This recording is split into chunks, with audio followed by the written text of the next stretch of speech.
What's up, everybody? Welcome to the Ground Zero Podcast. I'm Rob. And I'm Chad. And this is the only podcast that still rewinds cassette tapes with a number 2 pencil. No, there Let's you go. Showing your age. That's right. Showing your definitely age, showing our age.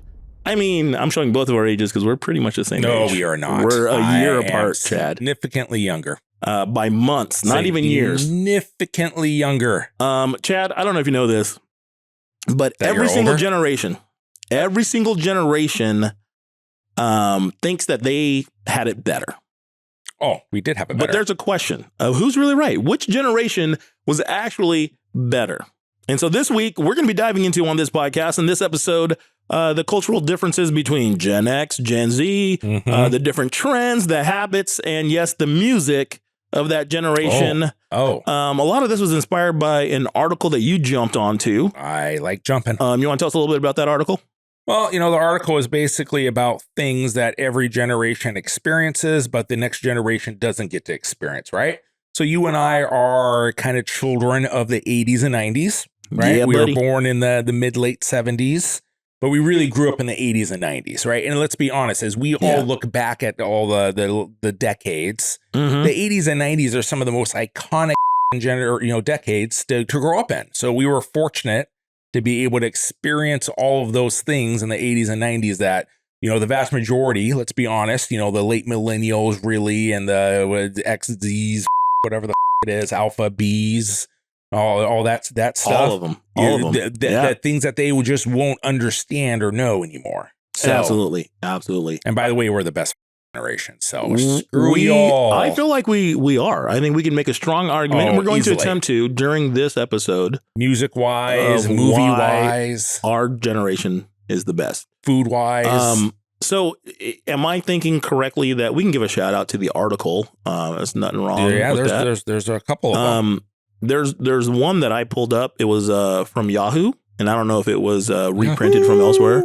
Yahoo. Okay, don't sue us for using your jingle. Sorry. 22 uniquely millennial experiences or something like that. Okay. I don't know what it was called. Yeah. 22, it was 22 things young people never understand. I think that was it. Yeah, something. Yeah, man. I got a couple of them up here. Yeah. Some things from the 80s, you know. So what do you want to do? Do you want to just go through all 22 of them and we can just comment on each one as we go? Well, why don't you pick a few out and then I'll throw a few out there from what I'm looking at, and we'll just kind of go from there. Yeah. So the young people today will never understand number 2, using dial-up connections and the iconic sound of connecting. America. Oh my word. Online, otherwise known as AOL, which was just a bunch of chat rooms where, dude, questionable things occurred. It was, you know, it wasn't very long after they invented chat rooms that chat bots got invented. You remember you would go into a room and you weren't sure if you were talking to a chat bot or a real person. You'd be like, is this a real person? Of course this is a real person. Rob, I stayed out of the rooms. They would respond super quickly. So I would ask like a question that required a long answer. And then if that answer came up in half a millisecond, then you knew it was a chat bot. It's like Chat GPT, but only it was way dumber. Yep, very true. There was no machine learning. There was a bunch of pre-programmed things. And you go to ask it a long, evolved question, and it just mentions the word chat room, and it gives you just a rote answer. Yeah. This chat room can be used for blah, blah, blah, blah, blah. What else would you like to know? I'm like, this is dumb. What's something on the list that you remember fondly? You know, this is one that I've done before, but you know, payphones, they don't exist anymore. Right? Oh yeah, it's hard to find one. You can't find one anywhere, and they were all over the place when we were kids. And not only were they all over the place when we were kids, we never thought to ourselves how filthy those things were. Oh, that who knew who, you know, had peed on them, who had spit on them, who had done whatever, but we used them all the time. But you remember, they cost, right? You know, there's this thing, and most of us weren't carrying enough around enough change in order to make our phone call. So what was the trick to get around that? What was the trick that if you had to get a hold of somebody for just to get a quick message across, but you didn't have the money? You'd make a collect call. You make a collect call. And when it says state your name, you're like, Mom at Adam's house, get me right now. And you would say it as fast as you could. Hi, you got a collect call from Mom. I'm at Alan's house. Get me right now. And then they would deny the charges? Phone call, right? Beep. Nope. And you would get your message across. Okay, so I'll be honest. I was a bit of a high tech nerd.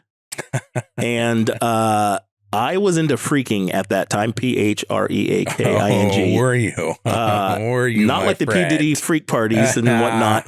You deny that. That's okay. But, dude, I had a small device that would create the dialer carrier tone, and then I could and then I could dial a number from the phone. You put in a tone that made it sound like a coin went in. Because here's the thing: they had to connect a physical phone to a digital machine to let it know, hey, a coin has been inserted. So how do you do that? Once you drop the coin in on the back end, there's a tiny little circuit board and creates a little tone that gets sent to the computer, and the computer goes, oh, 25 cents has been deposited. You were such a nerd. So you would duplicate that tone, and then you make free calls all you want. Yeah, you were such a nerd. I was such a nerd. So, but also as far as payphones go, like growing up in Tacoma, I was absolutely very aware of how filthy these were. And I was like, I don't know what crack residue was on there. Filthy. But you know the joy as a kid when you go to a payphone, you would find 25 cents, you'd find a quarter or something sitting in there. Oh, dude. Just free money. Our family went on vacation to Sun Lakes, which is Eastern Washington, central Eastern Washington, right? And we were at Sun Lakes Resort, and somehow the car keys got locked in the family car. So we had to call and get a AAA to come out and like break into our car for us and stuff. And so my dad's making a phone call to AAA, and he's talking to the people. He gets put on hold and blah, blah, blah. And then the time expires and it says, please enter 25 cents for, 5 more minutes or whatever it was. And my dad's like, you guys got a quarter? And we're like looking in our pockets. I went through this entire bank because, they had like 12 payphones right next to each other. Bank of them. Yeah. There would be like so I started going through each one. I get to the very end one, and there was $8 in change. Like somebody made a long distance call, and then the call didn't go through, so they hung up, and then refund your money. Yeah. But sometimes it takes a few seconds for it to start dropping the quarters. It took a while. So I found these quarters, and I was the hero. I was like, yeah. It was like a slot machine for suburbia kids. It was. I was like, yes. Yes. And then whatever quarters didn't get used on that call, I got to keep and save for an arcade. I can't believe you had a tone. Bro. Yeah, who the fuck were you? Bro, listen. You're lucky you weren't getting beat Did you also know this, that when we thought about that? Listen, remember rotary phones? Oh, I remember rotary phones. When they switched from rotary to the digital phones, or the press button phones, they were still analog, but they weren't actually using the tones to dial. So when you press 9, it would interrupt the dial tone signal 9 times.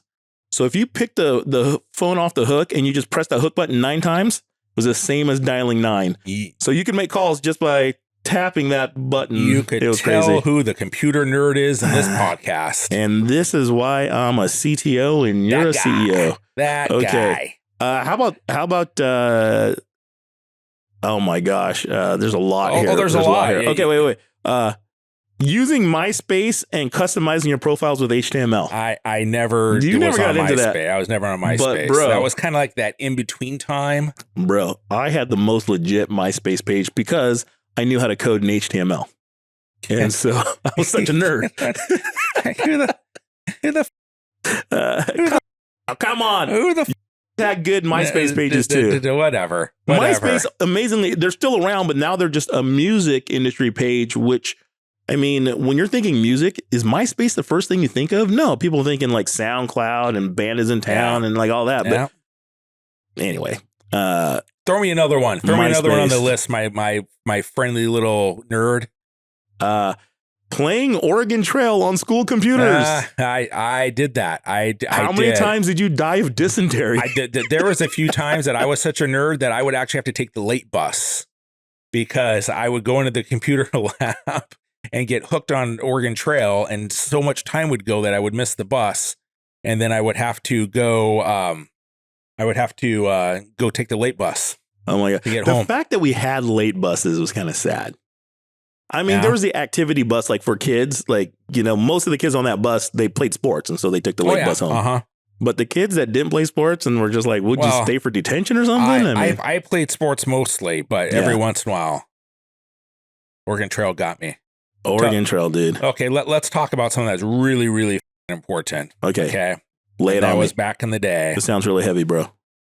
The experience of a Blockbuster. Blockbuster, baby. Now, I know, I love me my Netflix. Yeah. Okay. And all that other stuff. And, all you people that are out there Netflix and chill, and you know what I'm talking about. No, what does that mean? All those people. When you watch a movie and you relax. Yeah, I can't say these things because of, the fact that you're a pastor. I'm good. I can swear in front of you and say other questionable things, but I can't let you know that. Okay. However, the joy of a Blockbuster. Bro. Of a Blockbuster. Do you still have your Blockbuster card? Video. I do not still have my Blockbuster card, but boy, I love that. Netflix is great. I love Netflix, right? But there is a joy that people will not know about going into a Blockbuster, taking that left-hand turn to see what the new releases were. Or the employee wall to see what they recommend. Yeah, seeing the new releases and then seeing if that new release that you wanted was available. And if it wasn't, killing some time hoping that someone will return another copy of that new release. And then grabbing your popcorn and your candy on the way out the door. You would spend like an hour to 2 hours walking through that thing just trying to find your videos. You remember like the agony of defeat when you would see the new display? They'd have like a cardboard cutout of like Will Smith and it's like his latest movie. And you're like, sweet, I want to go rent that right now. You run over there and it's all just the display boxes because all the actual movies were in Blockbuster cases and they were all gone. Yep. And you're like, you would look behind the display box everywhere. And there'd be nothing there. You ever hide one because you want to rent it? You want to come back and rent it? I'd hide it behind some other thing, like some period documentary piece that no one wanted to see. Absolutely, dude. That was like a trick of the trade. 100%. Or you would sit there and you go up to the person who is running the counter and you'd be like, can you check the returns? And then they would call, they look at the bin and they would tell you. And then every once in a while they'd be like, yeah, we do have Die Hard 3. And you're like, yeah. And you'd be so happy. It's movie night, baby. Yeah. No, good old Blockbuster, my friend. And then there's that pimply faced nerdy kid behind the counter trying to act cool. You didn't rewind your video. I'm going to charge you 45 cents. After what you've just talked about for the last 15 minutes. Rewind. No, a kid nerdier you're than making me. fun of the nerdy kids. Heck yeah, I am. You are a man who knew the dial tones to get a free phone call on a payphone. Dude, that was legit. You know how much money I could have saved if I actually had people to call? Meanwhile, kids like me were taking bats to them. You vagrant. Good time. So anyway, nowadays you can just make a Spotify playlist and put 1 billion songs on it. But back then, remember, we had to burn CDs or make mixtapes. Yeah, well, I wasn't burning CDs, but the mixtape thing, I was good with the mixtape. Mixtapes. You can ask my wife. You had to get really good at pressing play and hitting record at the exact same time the song was starting on the radio without getting any of that DJ banter. Yeah. You're like, shut up, DJ. I'm trying to record this song for my girl. Yeah. I'm going to yell off camera, though. Do I give good mixtape, baby? Absolutely, she says from off camera. I tell you what. Yeah. Listen. My wife remembers my mixtapes like 25 years later. Okay, because as you know, we dated and then we kind of went on a few dates and then came back later on in life. Yeah. 25. That's a good mixtape, man. That's like the long game. When a girl remembers that 25 years later. Did you wait. Oh, I had great mixtape. Did you ever make you want to know what's on the mixtape? Let's Get Back Together mixtape? Oh, no, I didn't have that. Okay. I didn't have a Get Back Together. I had an introduction. Do you remember any of the like breakup, like Let's Get Back Together songs of our day? I'm sure there were more than a few. Do you remember? I'm going to name it. Okay. Do you remember? What was a Timmy T's One More Try? Yes. I put that on. Listen, I made a mixtape that had like 8 different versions of that song on it, and gave it to a gal, the one that got away. Yeah. It didn't work. Timmy, it didn't work. I want my money back. Dang it. See, on mine, I was big into the hair band power ballad. Oh man. You give me some Aerosmith, you give me some Bon Jovi. And then, okay, those are ones that kind of people know. But then you give me some White Lion, you give me some Warrant, you give me some of those. Yeah. Remember when MTV was really about showing music videos? Yeah. Oh, yeah. And we would just sit there and watch music videos. Like we had nothing better to do. I mean, I suppose it's kind of like going on TikTok and watching a bunch of short videos, but we were just watching music videos. At least ours were professionally made. We originated that shit. Our videos were professionally made by professional musicians, not some kid in their basement. The good old mixtape, man. Dude, I love the mixtape. The fact that you would have to sit there on the radio a lot of times and then wait for your song to come on. Let me ask you this. Do you remember your landline phone number from back in the day? Oh, no, I don't remember that. Okay. So ours was 206-581-0404. I remember my college phone number. But you want to know something funny? You'll find this funny as a realtor. Lakewood Realty was 206-581-4040. Oh. So every once in a while we get a call and somebody would be meaning to call Lakewood Realty, and I would answer the phone, hello, and they'd be like, want to talk to Chris about the showing? So finally, I got tired going, no, you got the wrong number. Theirs is 4040, and I started just pretending like a realtor. And they call up and be like, yeah, we wanted to talk to Chris. Well, yeah, this is Chris. Yeah, about the house over there off of Puget Drive. Oh, yeah. Are we still good for 2 o'clock tomorrow? Absolutely. I've got you in my calendar. All right, we'll see you there. Have a good day. And then poor Chris would not get the sale. You're a horrible man. I was a horrible man. You were a horrible nerd. But dude, back in the day. Why would you call the wrong number? That's on you, bro. Yeah, that's on you. I know. So whoever you are, realtor that I made, I made heck for you. Sorry, my bad. I apologize now. You made me feel bad just a little bit. Yeah, you did? I did. Just then. You made me feel bad. Oh, I made you feel bad? Yeah. Well, that's good. Because you're a realtor. Well, and I just thought, well, if I did that to my buddy Chad, I'd feel terrible. But I have no conscience, so I wouldn't. You wouldn't feel bad. I have none whatsoever. None. Remember when they developed Star 69, where you could call back the number? Yeah. And that ruined prank calls. Well, it didn't just ruin prank calls. It ruined it when you were trying to call a girl, and then you would be so nervous that you were calling the girl, right? So you would end up hanging up. You hang up, and then right? she'd call you back. And there's no way she knew who was calling, right? And then they put star 69 out there, and then you're like, oh. For those that don't know, you would dial star 69. It would ring back the number that just called you. Yes. And then if you answer the phone, hi, Broward residents, then they knew. So so you would get all the confidence up to finally call, and then like her dad answered. Oh my gosh. or her sister or brother answered, and then or even she answered, which was even worse. And then you just like hung up. You're like, not today, Satan. I'm not going down this road. Funny? We make the same hand motions for answering and hanging up phones. We go like, like, so you do this for call me, and unless it's a flip cell phone, I think some young kids are like, "What are you doing? What is that motion?" like if my kid were on the phone, my 11-year-old were on the phone, I went, I don't think he would know what that meant. Yeah. Hang up the phone. No, he might not. He'd be like, what's that doing? Like hang 10, but fall down. Or maybe hang up the phone. Maybe that would get the message across. He'd probably understand that just fine. Understand that just fine. Bro, did you have a Walkman or a Discman? I did. I had both, but I'll be honest with you, this is the biggest disappointment of my life. Uh-oh.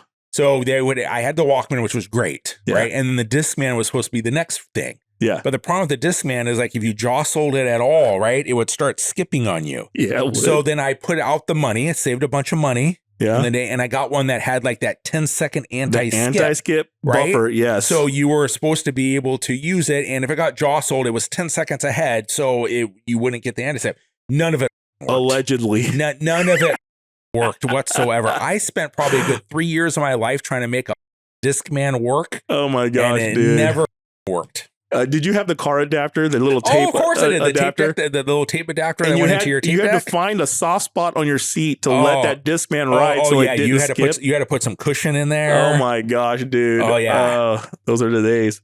And then it would just skip on you. Yeah. The Walkmans were awesome, right? Yeah, they were. But the Discmans, they never figured out. Bro, I had the original, like the black Walkman, and then I got the Walkman Sport, the yellow one. That had the waterproof seal, so you could, it wasn't waterproof, water resistant, splash resistant seal. So you could fold it over. And then instead of the headphones that stood over the ears, they were the kind of like the earbuds that went a little bit sideways. Yeah, and then they went into the ear a little bit. Well, they had the little famous Walkmans that were like the yellow colored ones. That's the one, yeah. Popped the open and then went in there. Yeah. Yeah. Dude, I remember when I got one of those. I was like the coolest kid. You need to look this stuff up. You need to see the visuals. They have no idea of what this is. What about beepers? Do you have a beeper? I did have a beeper back in the day. Oh my gosh! In college, I had a beeper, but this is the thing with beepers. I had the powder blue, clearish beeper, you know. But the problem was whenever I would get I get a freaking text or beep whatever you want a page not a text, a page. You would then have to run around to look for one of those dirty cell or payphones, right? Dirty crack infested cell phone. Dirty crack infested urine soaked payphones. Okay, and then you had to find change to call the back. And then when you actually finally got a hold, and it wasn't useful or necessary in any way, shape, manner, or form, whatever conversation they were having with you. Yeah. So then it was just useless. It was an accessory. Right, it wasn't useful. It was like a watch. It was just an accessory that you were using. I hated that people would abuse the emergency page. Oh, the 911 page. So you would, for those that don't know paging, it's kind of like texting, except you call a phone number and then it says enter your number. Then you punch your number into the keypad. And if it was an emergency, you would put 911 after it, right? And then that meant if you got that page, it would just show your buddy's number and then 911. And then they came up with alphanumeric paging after that, which was basically like text messaging, one-way texting. But I hated people would abuse. I had an ex-girlfriend that she would abuse the 911. Everything was 911. So I left in the middle of a lecture. I got a test coming up that week, and I'm trying to hear what has. She sends me a page. She knows I'm in class. Yeah. She sends me a page with 911. I go find a phone in the hallway of one of the halls up there at Western, and I call her. I'm like, "What's up?" She's like, "Oh, what are you doing?" I'm like, "I'm in class. What's the emergency?" "Oh, nothing. I just slept in and I woke up and just wondering what you were doing." I'm like, "Are you serious right now?" And you were thinking to yourself, "Oh my God, I got her pregnant. I got her pregnant." Don't scare me like that. That 911, I got her pregnant call. Oh my gosh, That's what was going through your mind, my friend. I didn't know what was going on. She crashed my car. She burned down my place. I don't know. Oh my gosh, dude. Do you remember what you did on Y2K? Y2K. That Y2K. Y2K. Do you remember where you brought in the New Year's? I know. 1999. I know. I was at work. I was working. Yeah. Yeah. We went down to Reno. Oh, did we you? decided if the world's going to end tonight, we're going to be down in Reno. Yeah, we made a road trip. Reno's such a dirty place. Well, we had family friends down there. Sorry, are you Renoites? Yeah, no. But it's such a, listen, Reno is just a broke version of Vegas, unfortunately. Listen, dude, we had a free place to stay. Of course you did. It was had a Reno. nice hot tub. Huh. And then we were just a little bit away from going down to the strip and partying down there. Strip on Reno. All the fireworks. So check this out. They have this fireworks display. And everybody's counting down and the fireworks are starting before it hits zero. Then as soon as it hits zero, they turn out all the lights on the strip and stop all the fireworks. And we're like, no, it happened. I like it. And then 10 seconds later, just kidding. I like it. Oh, Reno they got us, dude. It was good. It was really good. Reno was a little bit better back in the day. It was probably gone way downhill. It was trying to rival Vegas a little bit. And then Vegas just kicked its ass. Yeah. Like the super casinos started coming in and the mega resorts, and all of a sudden you had tigers and elephants like that and volcanoes going off. Man. And then Reno like literally Reno 911. If you haven't watched that show, it's legit beyond belief. Amazing acting and actors and actresses on there. Lieutenant Dangle, all of those things. You got to check that out because that really, truly is Reno. Yeah, dude. Reno. You went to Reno. Cops with short shorts. You went to Reno for Y2K. So here's a few takes. When it comes to pop culture and trends, Gen X, we're defined by landlines, mixtapes, and renting movies from Blockbuster. Gen Z, Be Real, Y2K fashion revival, and the digital minimalism. What the hell does any of that mean? Okay, so millennials had the AOL Instant Messenger, away messages, skinny jeans, and Facebook statuses. But I'll be honest with you, man. Millennials got screwed. They got nothing worthwhile. They rode our coattails. They got nothing worthwhile, man. Here's a hot take. Gen Z is just recycling millennial culture and calling it new. What do you think about that? Well, that's even worse because they already sucked the first time around. But you agree with it. Yeah, Gen Z's not being original. They're just borrowing other cultural stuff. Well, that's a problem because everything they see now is just on like their phones. It's on social media. It's on YouTube, wherever they're watching. But that's all they have for the reference. There's like no creativity anymore. All right. How about this? We had to be creative. Oh, absolutely. Dude, I mean, more stuff got developed during our generation. Like we had to go out and make that. Yeah. We wanted to be entertained. We had to go make it. We were like, you know, it'd be really cool. A totally interconnected web of pages that offered services and personal information. We can call it the World Wide Web. Yeah, Does it exist? No, let's build it. Yeah, but then we ruined like all the other generations after us for that. So that's all right. So we're kind of responsible for screwing that up. We are. We'll own that. We'll own that. I mean, come on. Where's their like Miami Vice or where's their like legit stuff? Technology and social media evolution. Gen X. First home computers, pagers, dial-up internet. Okay. Yeah. We did introduce it. It did come in during our Then time came the period. millennials, the rise of social media, MySpace, Facebook, Twitter.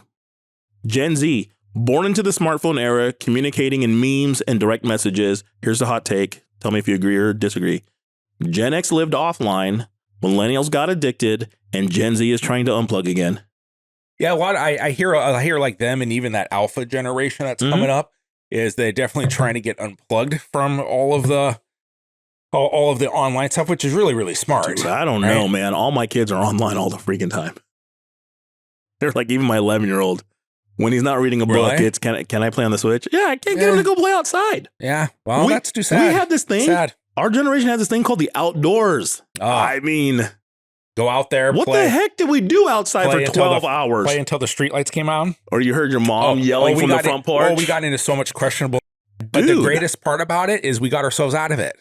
If you didn't climb to the top of like a steel swing set in the middle of a questionable playground and then jump off it and not break your ankle. Oh, and I don't even know if they even allow this anymore, man. We are the dodgeball generation. Oh my gosh. Like we literally, they would put us in a gym with like rubber dodgeballs. Yes, not the foam ones. Rubber dodgeballs, literally 10 feet from each other, and let us just wing them at each other's faces. So you know what the danger was? That the reason they changed to these soft dodgeballs? Those rubber dodgeballs, huh? Yeah. They ruined the game of dodgeball. They're foam with a skin. Okay. If you threw a classic playground ball hard enough and a kid was sweaty and so their eye socket was a little wet, it could create suction. And as that ball bounced off, it could like pull their eye out of the socket. Oh, please. I mean, the odds of that happening, I'm going to say, are probably less than 0.5%. But if it happened to one kid in Minnetonka, Minnesota, we all had to pay for it. I've actually been to Minnetonka, Minnesota, number one, my friend. Well, you tell that kid how dare he. Not exactly an exciting place, but I will also tell you this. This is how I'm going to define things moving forward. Yeah. Okay? Making the declaration. I'm no longer going to use Generation X or Y or Z or Alpha or, hey, you don't know how to get out of the house or anything else like labels. That. It is now going to be this. Okay. Before or after dodgeball. Ooh, BD? Kids that grew up after AD? dodgeball. If you do not know the joy of looking across the line on the gym and seeing the look on the face of that you're about ready to wing a rubber dodgeball at, literally from 10 feet away, and he realizes the situation he's in, and you just plop him like Roger Clemens or Shohei Ohtani or whatever his name is. Oh my gosh, the look on that kid's face at that moment where he realized life was going to pass before his eyes. You have not lived. The great dodgeball standoff, right? Where dodgeball. Like you and one other kid from his team are left. And so you each have a ball, right? And you get up and you're close to the line. And it's like whoever's going to chuck it first. You don't want the other guy to catch it, so you got to zing it, right? Yeah. And when that kid zings it, but he's just so overzealous that he misses you. Oh, yeah. And now he's standing 5 feet in front of you. It was an all or nothing with moment. No defense. At least if you had a dodgeball, you could deflect the dodgeball. Yeah. Unless it knocked it out of your hand, and then you were out. Oh my gosh, dude. But, okay. So that's how I'm defining it. If you were after when dodgeball stopped and became a sport, then basically the toughness that you lost. But you know that there's nothing like staring across that line, and you're 10 years old, and you just you're screwed. Listen, Chad.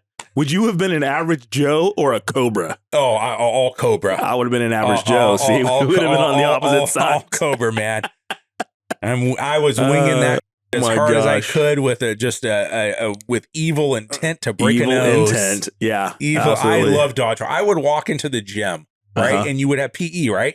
They even have PE anymore in like elementary school, but they don't let the kids shower after PE. There's no showering. They just go stanky to the rest of class. There's it's disgusting. No in the locker room, huh? Bro, I mean, I don't know what it is, but there is nothing like. Yeah, you remember they would make us run around the gym at the beginning of it. So we were running out of the guy's locker room, or even doing the little run, the warm up around the gym. Yeah, you had to make sure your gym shorts are tied really tight. because if you you would get didn't, pantsed. if you didn't, you'd get pantsed. And not only would you get pants, it went from getting pants Oh my to gosh. also where they would try to pants you and yank down your underwear. So you're like Yeah. free falling as you're running around the gym. My buddy on a dare, Oh, good times. came out in just his jockstrap, butt cheeks just hanging out. Oh. And Mr. Arkell, our PE teacher, just didn't even say a word. He just made him go back to the locker room. Like you come running, and it was like the worst in junior high. Because you had some crush on some girl that was there in PE with you, and you come running on out there, and you forgot to tie your gym shorts, and all of a sudden, Okay, that never happened to all me. of a sudden, there's some. Oh, it would happen every session of PE.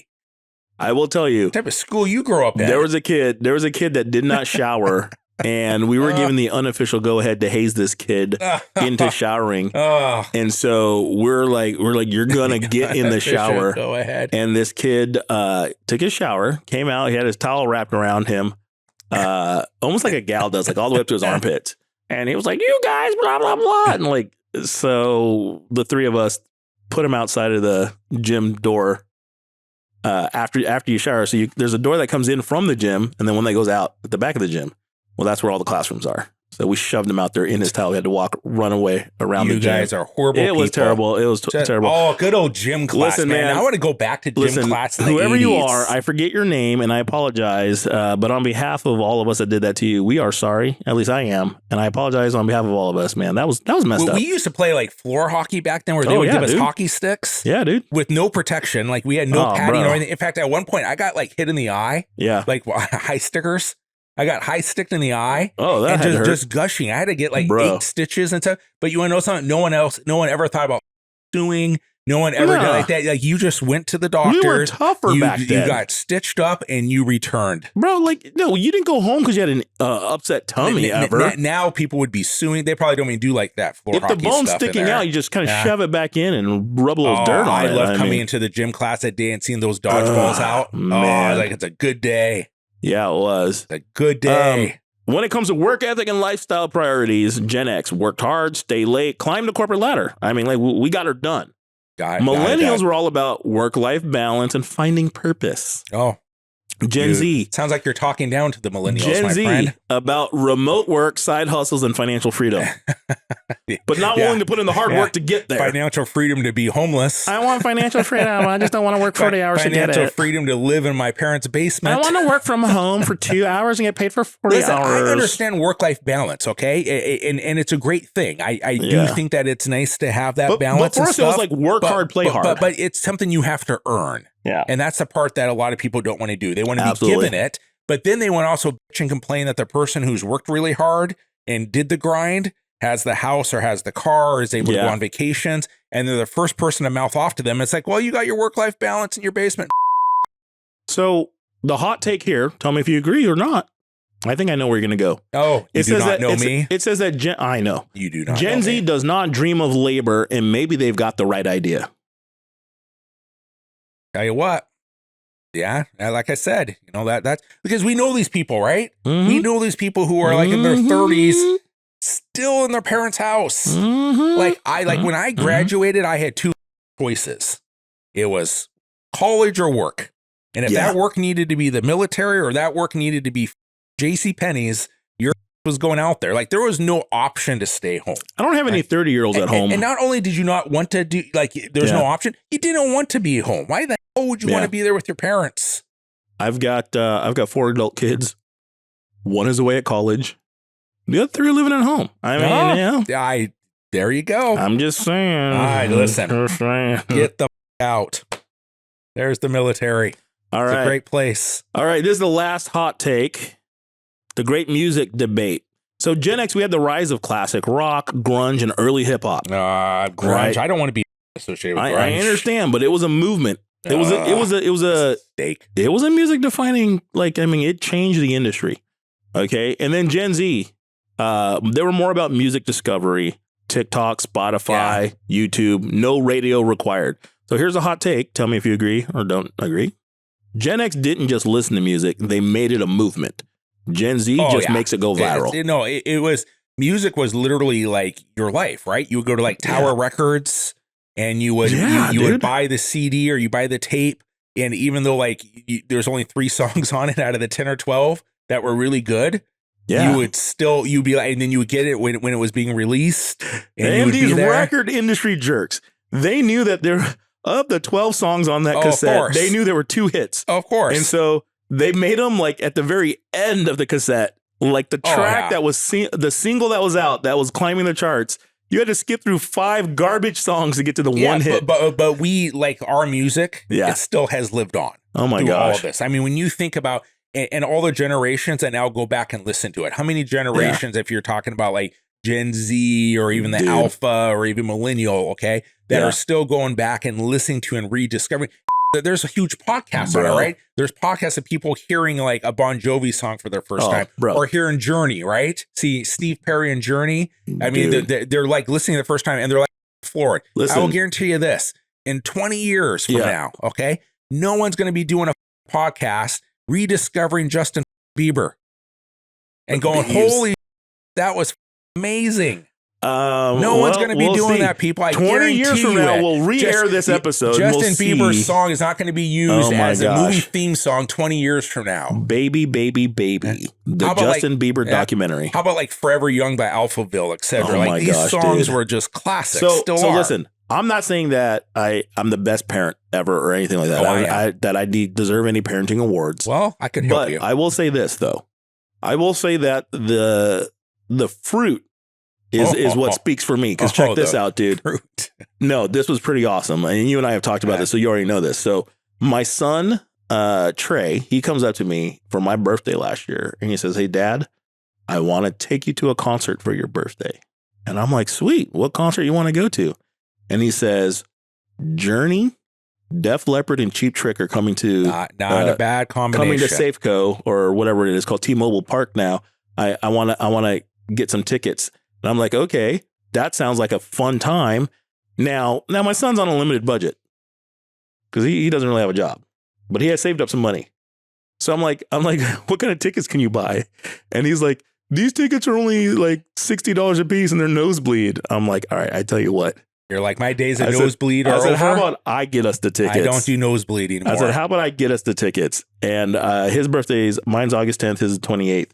So I said, "How about for your birthday, I'll pay the price difference and I'll get us better tickets." So we were at the back of the 100 level. Well, that was very nice of you. There's no way I was going to sit in nosebleeds, bro. But I completely feel you because it's like with sports. Yeah. Like 20 years ago, I was happy to just be in the stadium. Yeah. Now, I'm not going to get off my couch and watch it on my, super HD TV unless I'm going to be like right there behind home plate, right there on the first baseline. Yeah, dude. I'm just not going to do it. I'm not going to go out there and pay for parking, and I'm not going to pay for the food and the beer. And working hard thing, work hard, play hard. Like we work too hard to earn this money to go just spend a little bit on a cheap seat when we could actually get good seats, right? Yeah. So if we can get box seats, we get box seats. But on a side note, I would tell you though, Journey without Steve Perry is not Journey. And I know we've had the conversation. New guy. I tell you, Arnel Pineda, great. Listen. Not Steve Perry. If you close your eyes and you listen on some of those songs, is I know it's not him. Some of those songs, he gets he sounds pretty dang good. So Steve Perry, if you're out there, even though you are sometimes reclusive from what I hear, along with Gary Payton, GP, come be on our show. Yep. You know what time it is, Chad? It's time for something. It is time for our bomb drop of the week, and so we just talked about this. So I think we should make this the bomb drop of the week. Okay, what is it? All right. Hit me. I think Chad and I are both on the same page on this. We agree that our generation definitely had the better music and that this generation's music, it kind of sucks. It does suck. It does suck. So, it does suck. So do you agree with us or not?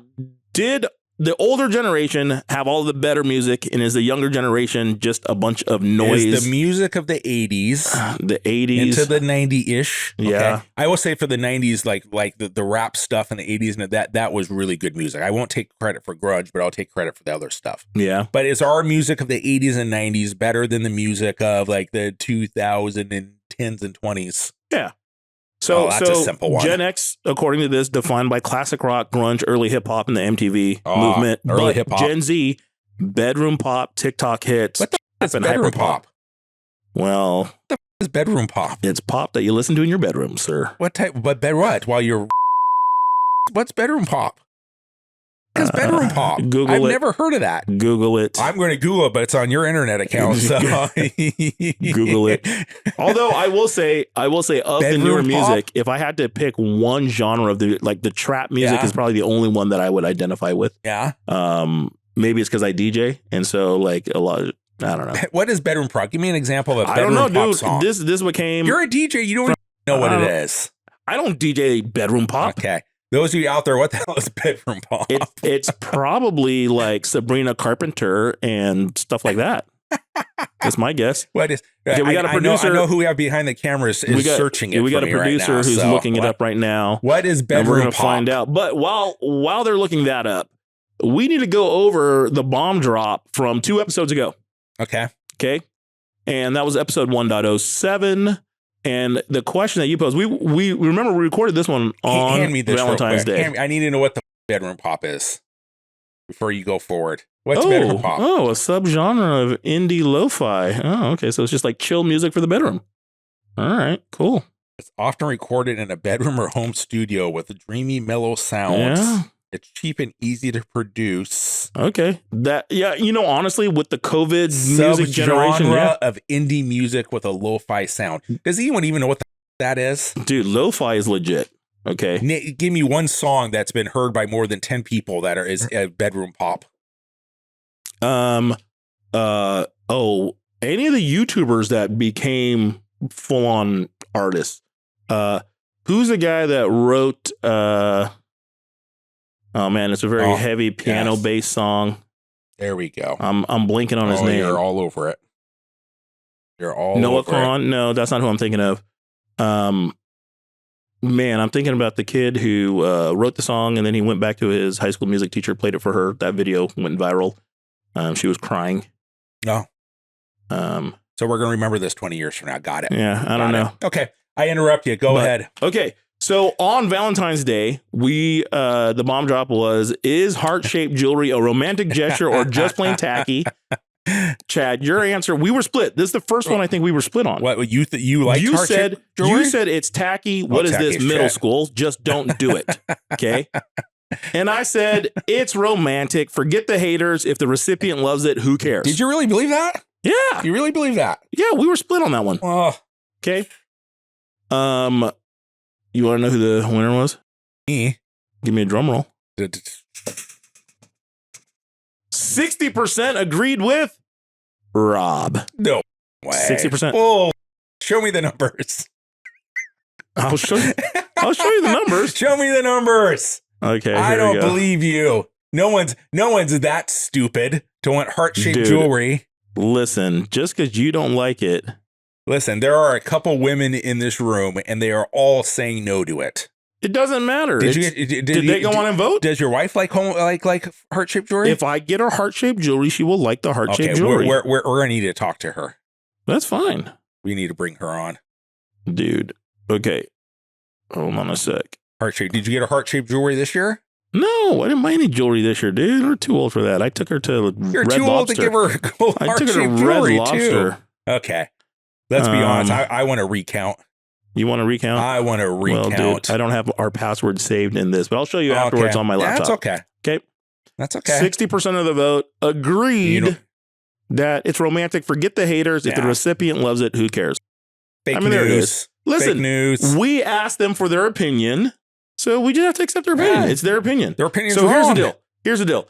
If you sided with Chad, what you need to do is when we drop these bombs, you need to get on our website and you need to vote. You can go to groundzeropodcast.com and you can check it out there for every single episode. And even after we've already discussed it, you can go back and you can continue to vote. If you want to reach us, if you want to fix this wrong, or you want to email and tell Chad to quit cussing or something, so can they keep on voting?